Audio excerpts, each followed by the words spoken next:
कहूची बोली मोर कथा नुहे शिशु अनंत कहले मु कहूची बोली मोर कथा नुहे आदिउ खंजी चंती धाता बौल आदिउ खंजी चंती धाता ललाट भालरे लेखा तो होईची खाइबे जोगिनी माता।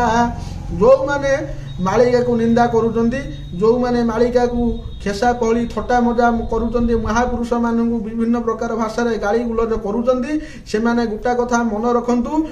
ललाट भाटरे लेखा तो होईची खाइबे जोगिनी माता। खूब कम समय तांको आयुष आउ कौन जोगिनी सतरे आसिक चंडी चामुंडा बुलिबे लह लह जुहा करिन बगुड़ कालिका पीबे रक्त केमिति पीबे ना रोग रूपे जोग माया शरीर खेलिब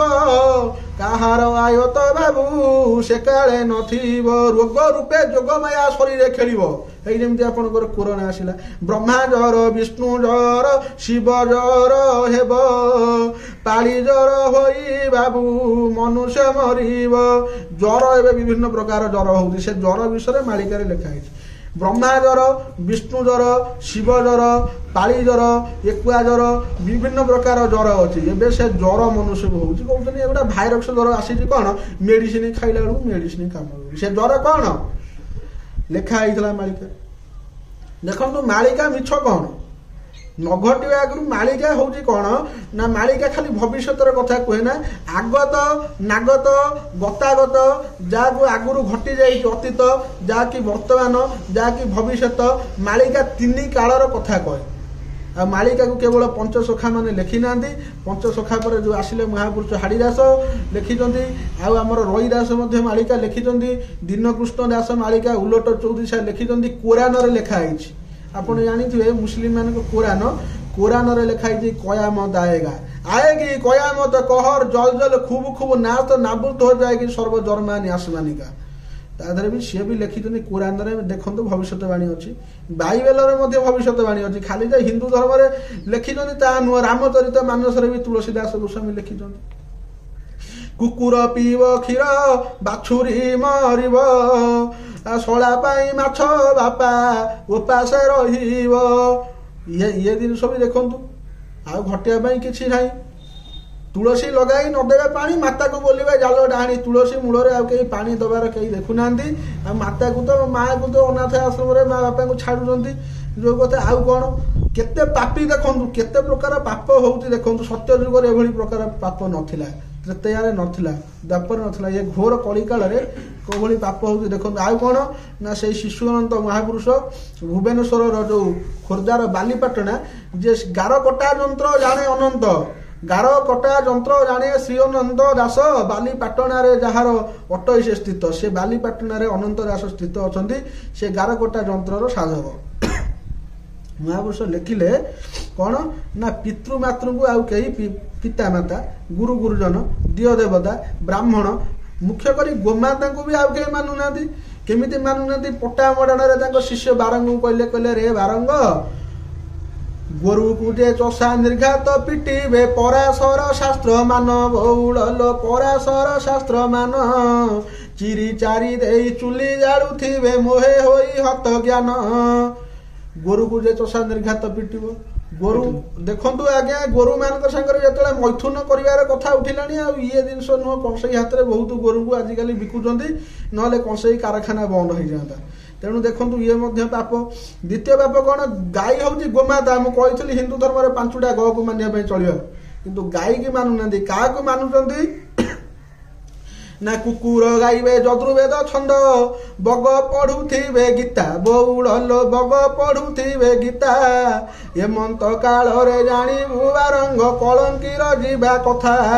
ये जो जिनस पट्टा मड़ाण शिशुअंत लिखिं यार आक्षरिक अर्थ 2 प्रकार अच्छी मुझे पिंडरे अच्छी ब्रह्मांडरे अच्छी तेणु प्रथम हूँ आम ब्रह्मांड कुकुर गाइबे जदुर्वेद छंद देखो कुकुर माने केमिति जदुर्वेद छंद गाइबे बहुत आज्ञा टे समाज को लक्ष्य कर कही होनी बहुत कुकुर आजिकल बाहर की जदुर्वेद छंद गाँव कही किए तार रामानंदी चिटाटानी कहलानी मु अच्युत किए कहलानी मु बलराम किए कहलानी मु जशवंत से माने बहुत अच्छा जदुर्वेद छंद गाँव किंतु आम आउ गोटे कथा देखा कौन ना आउ गाई गोरु को कई पोषिया घरे आउ कई माने राजी ना पुओ कहूँ हाँ मुझे बड़ चाकरी करमती विदेश आसी मासक पाऊँ दरमा लक्षे टा मु गाई गोरु रखी गाई गोरु रखिकी सेवा सुश्रूषा कर किए बिल को चरब नब किए गोबर उठेब किए से हाथ गंधिया हो गाई गोरु रखी ना आनी गोटा बिलाती कुकुर सी कुकुर एमती देखिए माने कौन मुझे कथा कहबी सी जो टाणिकी नौ कुकुर को सकाଳେ बुले कुकुर को सी टाणुची कि कुकुर टाकू टाणुची मुझे भी जापारे मालिक कुकुर को लेकिन जाऊँगी बोले कि कुकुर आगे आगे दौड़ू मालिक ता पछे पछे दौड़ू कुकुर टाणुची मालिक को कुकुर गाइबे जतुवेशन रूम है सी एमती बेड्रे शोबे मनीष भाया कुकुर एमती माने गीत फित भी सब लगिगला कुकुर एमती जो खाइबे माने गोटे गीत अच्छी सब माने ट्रेनिंग दिहर कुकुर गाइबे जतुवेशन बग पढ़ुवे गीता बहुत बग भी आजिकल गीता पढ़ुं बहुत बग गीता पढ़ुं एमंत काल जानू बारंग कलंकी जा कथा कली काल जा कथार रे बारंग चेतबू आर बहुत प्रकार अर्थ अच्छी टे सामाजिक को लक्ष्य कर सब कथा टे कहवाटा संभव नुह आ गोटा कथा कौन वेद संगे मद समान करिवे रांडंक पाद सेविवे कुकुड़ा डिंब को शाल ग्राम करी आस्थाने रखी पूजिवे मद को वेद संगे समान करदे करी रांड मान पाद पूजा हो कुकुड़ा डिंब को शालग्राम कर आस्थाने रखी पूजिवे आ शालग्राम जल भाविवे सकल मद्यपान हेबे रत पुरुष नारी समान होइबे कहे पामर अनंत शालग्राम जल भाविवे सकल आ प्रभु पादुका भलिया मद को पीउछन्ति तीन टाइम गायत्री बुड़ीगला मद होउछि गायत्री 3 टाइम मद पीउछन्ति शालग्राम जल भाविवे सकल मद्यपान हेबे रत पुरुष नारी समान होइबे कहे पामर अनंत आगुरी आज की 30 वर्ष तले गोटा नारी जो भाई भाव में रही सी तो ना उल्लग्न होनी बुलिले केश मुकुला कर बुलिले मन रखु 4 जुगरे नारी केश मुकुला कर 4 जुगरे प्रलय हो नारी केश मुकुला जो जिते करे सेत पृथ्वी प्रलय आड़ को टाणी हो जाए जोगिनी शक्ति तेणु नारी ये काटिबे केश धरिबे पुरुष बेश हाथ टेकी करी काख देखाइबे हाथ टेकी करी काख देखाइबे समाज को हेब क्लेश मो भज अलेख बाई